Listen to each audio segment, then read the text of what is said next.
Hey y'all, let me get situated. I feel like you always know it's gonna be a good talk when you have to sit cross-legged in your chair. Hope I'm not the only one that does that. But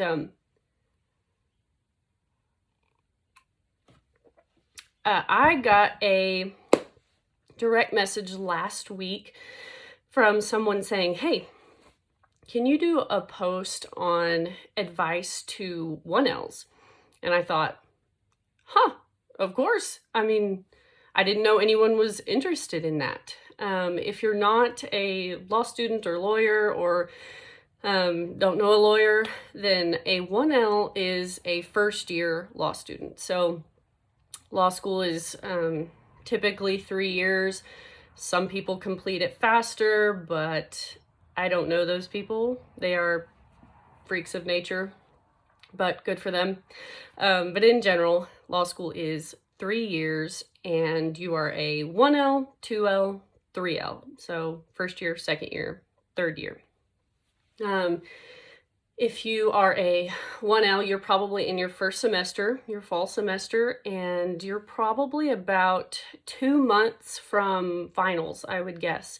Finals are usually right around Thanksgiving, which the timing of that just sucks. I know my first semester of law school, I didn't even go home. I told my parents, sorry, I've got to study. Finals are happening.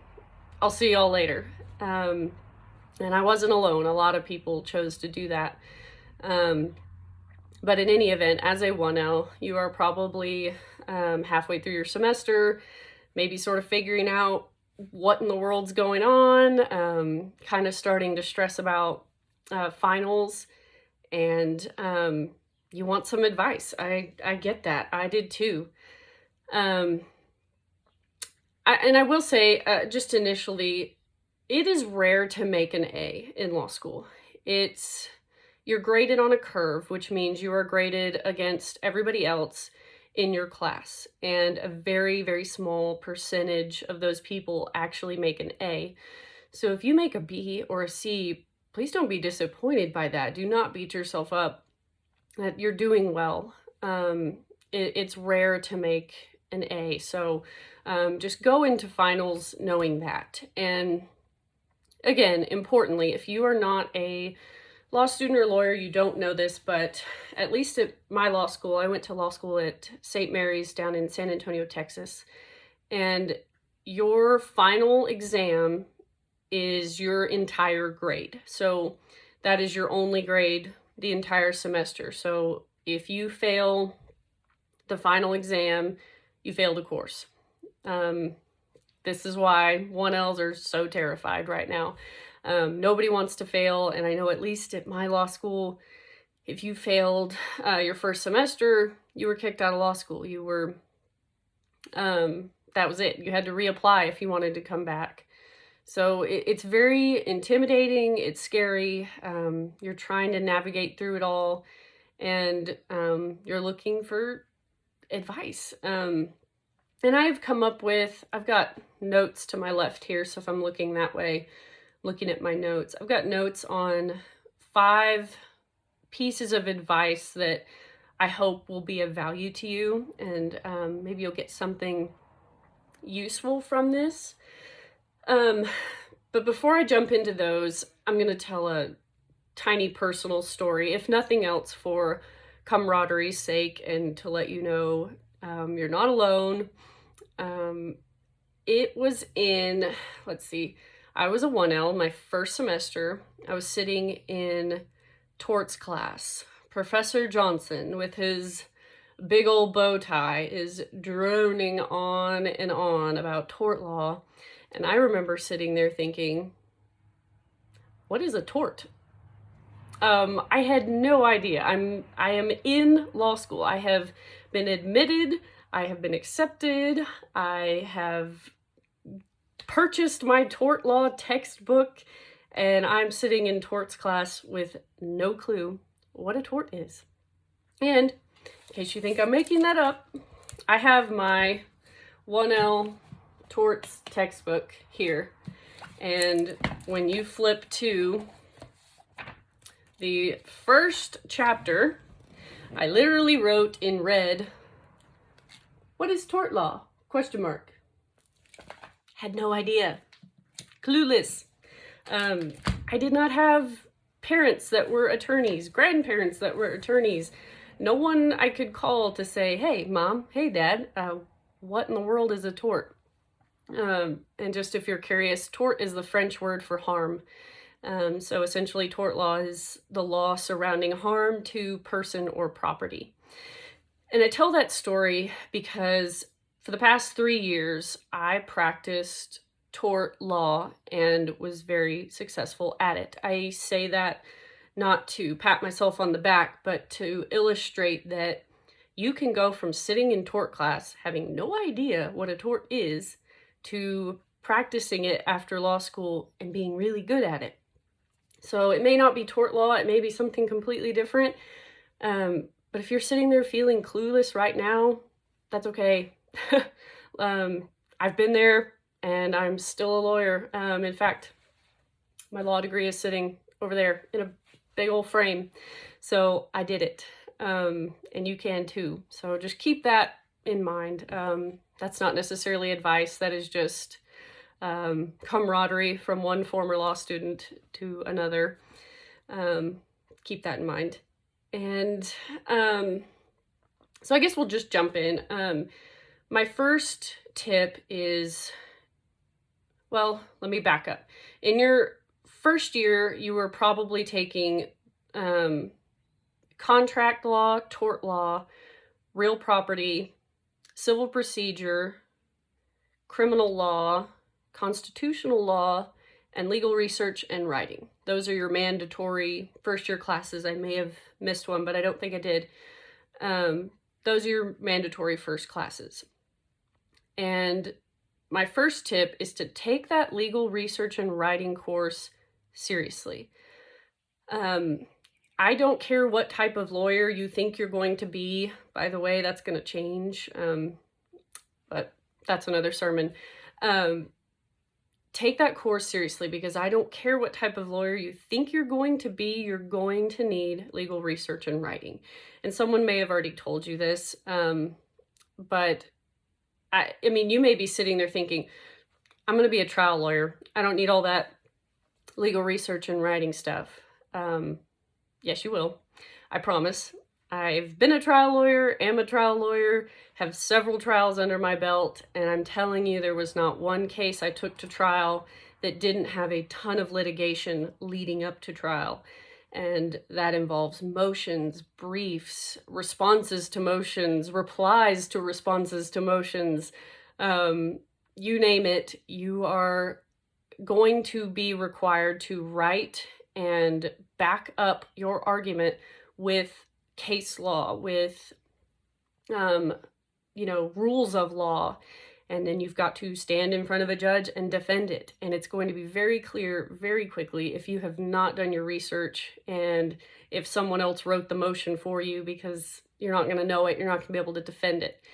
So take that course seriously. It is your first building block to the skills you will hone in over time. You'll refine your research and writing skills over time, but take that class seriously. I know it's tedious now, and it's probably the class that has given you the most homework and assignments, and it's annoying and you can't wait to be done with it, but it is so, so valuable. I still remember Professor Mike in my legal research and writing class. He was the coolest guy, and even if you have a boring professor, still take the material seriously. Do your best to be really good at writing and researching the law. It pays off, I promise. Tip number 2, read the cases that are cited in the footnotes. So your law school textbooks, you probably already know because you've been reading out of them for 2 months or so now.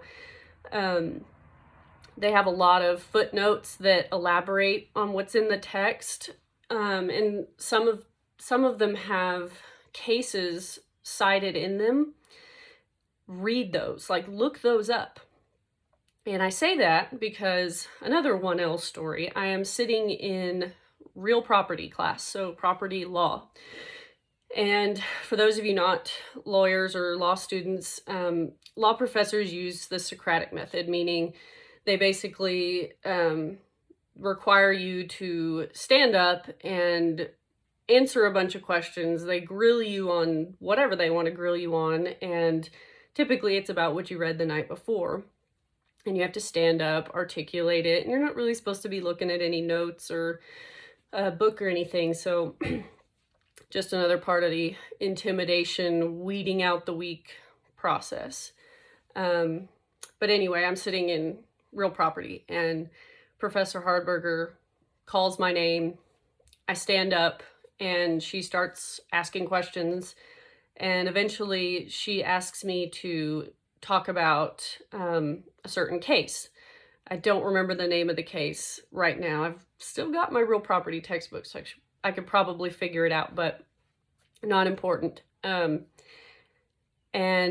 she asked me to talk about that case. And I remember sitting there thinking, what case is she talking about? My brain is spinning right now. And one of my best friends from law school, I kind of look at her out of the corner of my eye, and she's looking up at me. And a lot of times if we would get stuck, we would kind of slide a little note over that we could glance at and jog our memory. But she's looking at me with the same blank expression as I'm looking at her. And I'm looking around the room, and all my section classmates are furiously flipping through the material from the night before, trying to find this mystery case that nobody seems to know about. And Professor Hardberger is just smiling at me, waiting. To make a long story short, she had called on me about a case that was cited in a footnote. I mean, tiny. There was a brief, tiny mention of it in a footnote, but she had expected me to look up that case, read it, understand it, and be able to talk about it. And, you may think, oh, she's just being mean. She's just trying to torture you. And, maybe sometimes law professors get a kick out of intimidating us. I would, if I was a professor. That would be kind of fun, since we've all had to go through it. But no, she was teaching us early on diligence. Go down that rabbit hole. When you're researching and writing an issue that you have to defend in court, leave no stone unturned. Read that case in the footnote. So you may not have a Professor Hardberger, but you never know. You may get called on. So if you see a case cited in the footnote, use your legal research and writing skills and go look it up. At least have some understanding about it. If nothing else, it'll help you understand the material a little bit better. So yeah, tip number 2, read the cases cited in the footnotes. Tip number 3, this may be one you've heard before, but create your own outlines. I know it is pretty common in law school for people to get together with a study group, and each person does an outline for one class, and then you share them. That's efficient, and I'm not saying that's a bad idea, but most of the benefit from doing an outline on your course material is from creating it yourself, because you have had to dig through it and dissect it and put it in a way that's more digestible for you. And that's half the battle. And a little side tip for outlines, when you are reading for the class the next day, you're reading that material that night, be taking general outline-ish notes as you're going through the material. And then when you get in class the next day, open up that laptop again, and those notes that you took, be filling in the gaps with what you're discussing in class, what your professor is saying. Be bolding things your professor really seems to emphasize. And before you know it, at the end of the semester, you've got this outline that you've been creating daily, and all the work is done. And from there, you just have to condense it into something that's more digestible, and so that you can stuff it into your brain for finals. So that helps a lot. Instead of waiting till the end of the semester to create this outline or spending hours on the weekend creating it, do it daily. You're probably reading, for those of you not in law school, they're 1Ls right now are probably reading between 40 to 50 pages per class per night, and you've probably got about 4 or 5 classes at a time. So if you're reading 50 pages for 5 classes, do the math, that's a lot. And you don't need to be trying to digest all of that months down the road. You're not going to remember it as well as when you read it. So again, that's kind of a tangent on outlines, but be doing it daily. That's something one of my best friends and I figured out pretty early, and it helped so much. We were those people that everybody went to and said, hey, can I get your outline?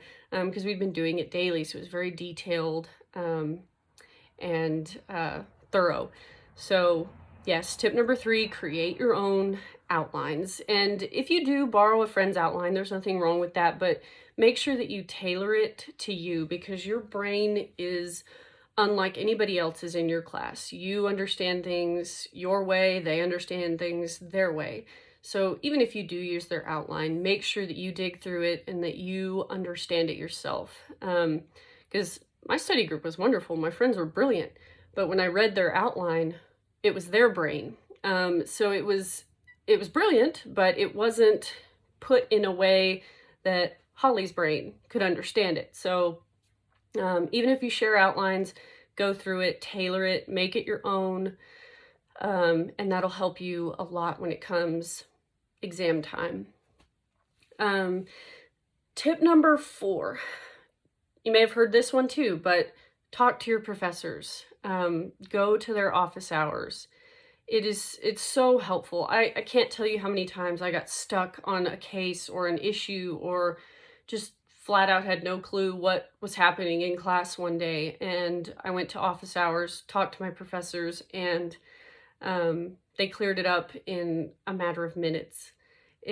Their job is to intimidate you in class, but something happens between class time and office hours. They're not as scary as you think. They're good people. They're smart people. Don't just rely on your law school friends, because chances are they're just as lost as you are.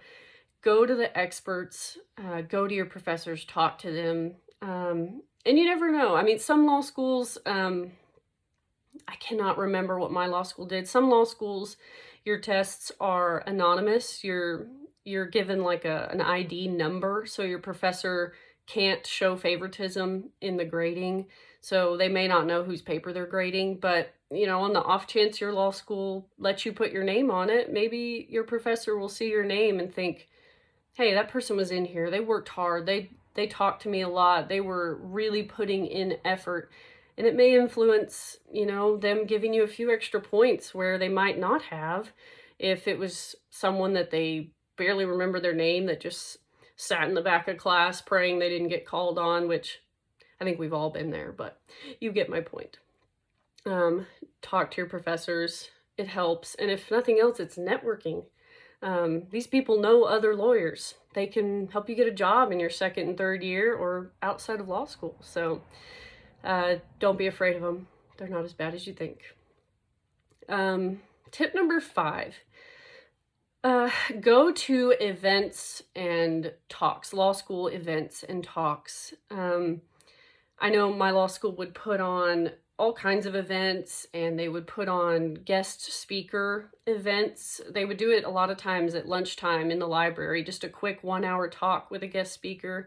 And most people, bolted for their cars at lunch. They'd much rather be eating than listening to someone drone on about some mundane little topic. But you never know. It could be a really interesting talk. My personal story with that is I decided to go to a lunchtime talk. There was a guest speaker.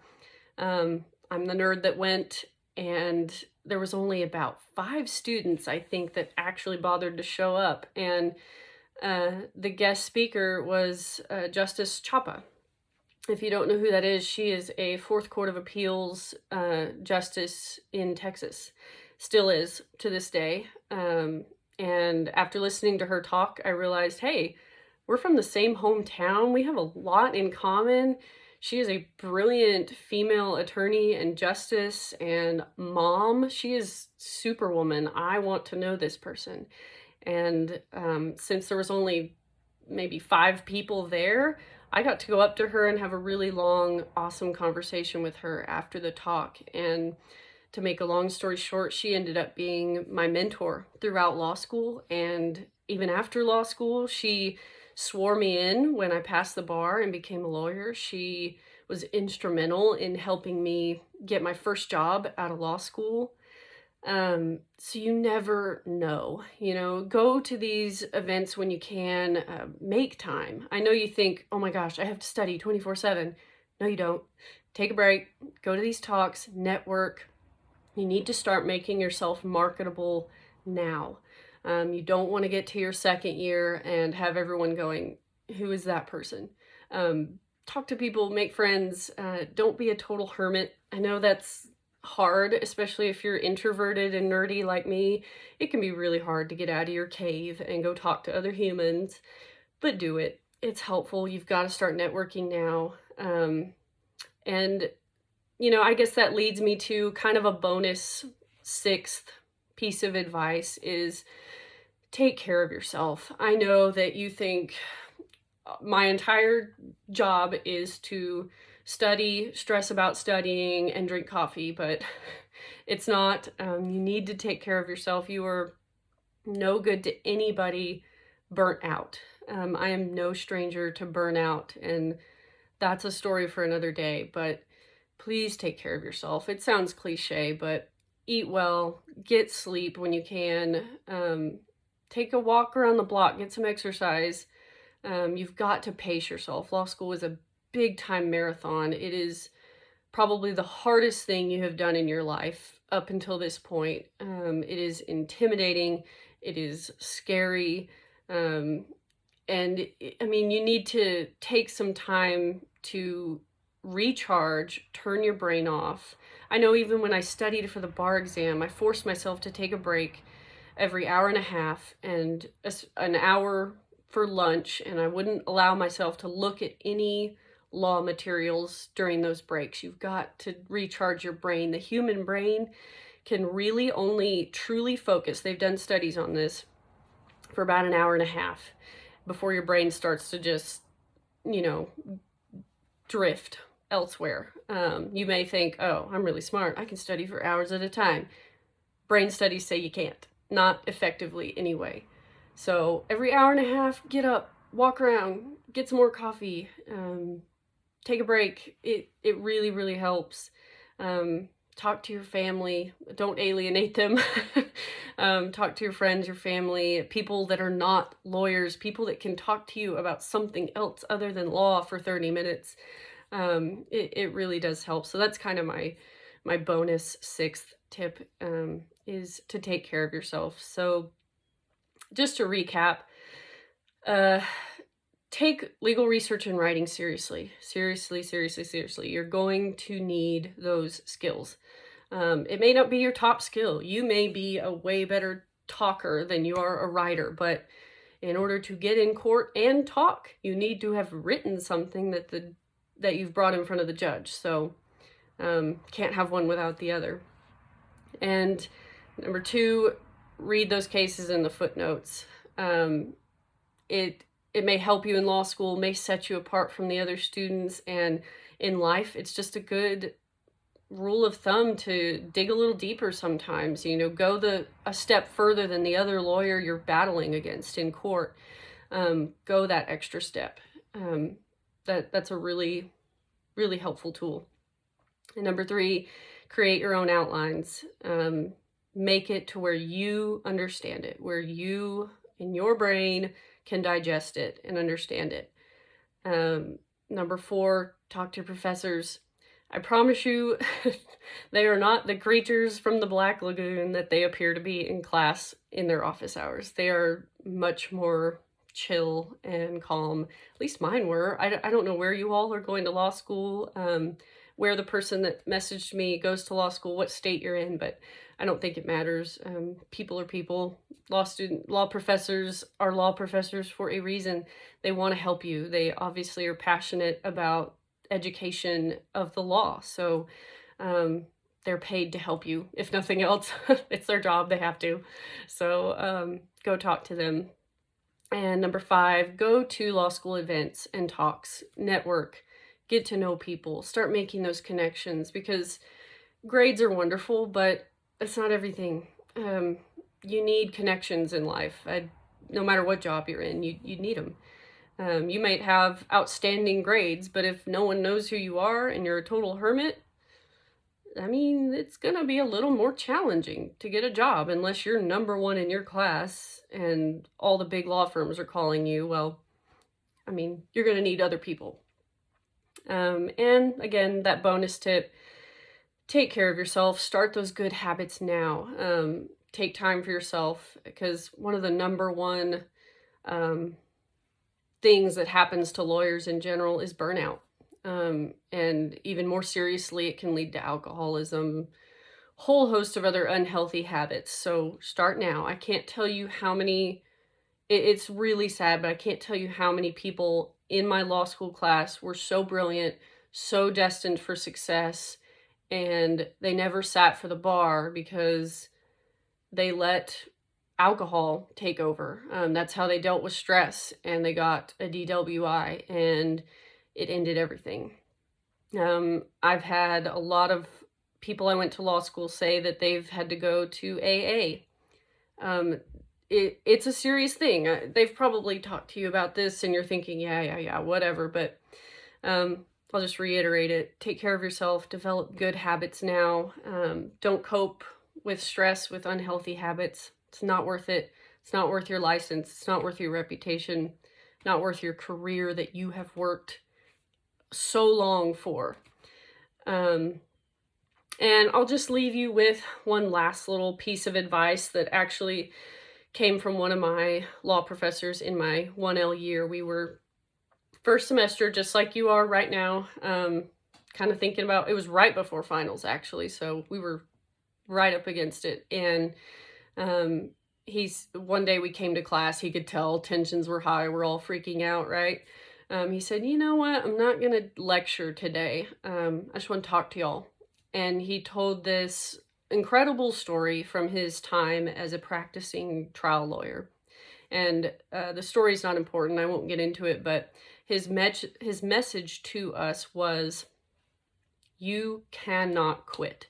Somebody needs you to be an attorney.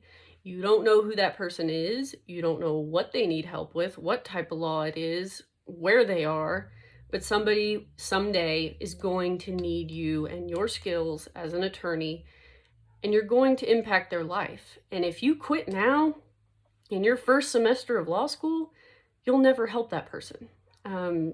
You'll never get there. So yeah, I mean, if nothing else, someone needs you. You don't know who they are, but they do. So don't quit now. Hang in there. Try to breathe. Try not to drink too much coffee. Try to sleep.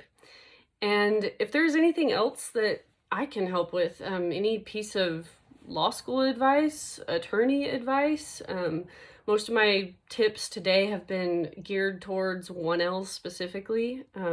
My advice to 2Ls and 3Ls would be different. They're just in different stages in their education. But yeah, feel free to message me. I could do a question and answer in my story if that would be helpful. However I can be of value to you, just let me know. I've been there. I'm with you. I didn't know what tort law is, and I practiced it for 3 years. So don't get discouraged. Hang in there. Yeah, I hope this was helpful, and let me know if there's anything else that I can help with. I will talk to y'all later.